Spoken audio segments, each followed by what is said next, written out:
Tim, you're the Director of Operations of the Climate and Development Knowledge Network, running a global operation with activities on 3 continents plus Europe, because we're based in the UK. How do you manage that extraordinary geographic reach of what we're trying to do? I think it's about understanding that space around turning knowledge and understanding of climate change and development issues into practical policies that can be implemented into action plans and delivery on the ground. Now, I've been talking to people who are running regional programs. Your perspective is global. An interesting challenge for us will be to connect up across these various regions. How do we do that?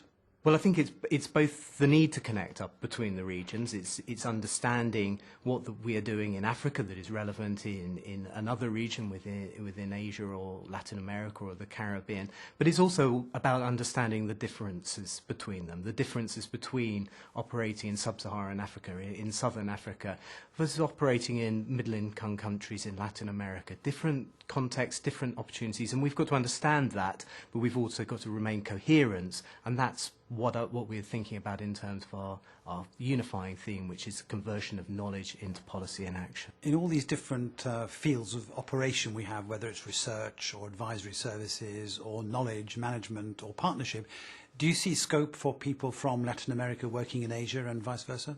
Absolutely, and I think that's the energy that we bring to it. It's the energy that we hold within the centre of what we do. It's the interaction between Steph Raubenheimer in Cape Town and Yolanda Kakabadza in Quito. It's the sharing and the knowledge and the experience that they have within their own geographies, within their own countries, within their own regions, and also globally. Now, I've been talking to the Chief Executive about the difficulty of doing 2 things simultaneously. One is building the systems and the procedures we need and finding the right people to work in different places.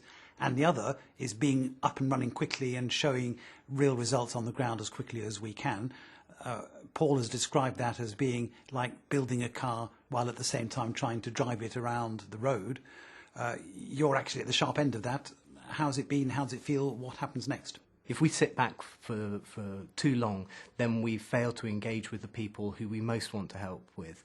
And very important to us was within the first 3 months that we should be deploying onto the ground, spending the time with countries, talking to ministers, as we have been with Rwanda and Ghana, to understand how it is that we can best deploy the resources that we have at our disposal for their benefit. And something else that I think you've been doing, which is an important part of our philosophy as well as our practice, is to push the decision-making downwards and to decentralise to Africa and Latin America and Asia. Absolutely. We're not following a blueprint here.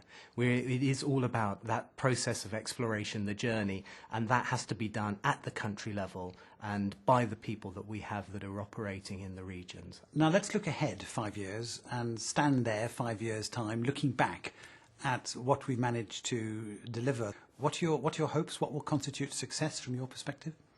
Probably the most important thing for me is that we should leave an enduring legacy, and that means that we make a difference to the lives of the poorest people in developing countries, to their lives and their livelihoods, and that the development plans of the countries where they live should not be disrupted by climate change in the years to come. Tim, this is a big operation and a very difficult car to build and drive at the same time, so good luck with it. Thank you.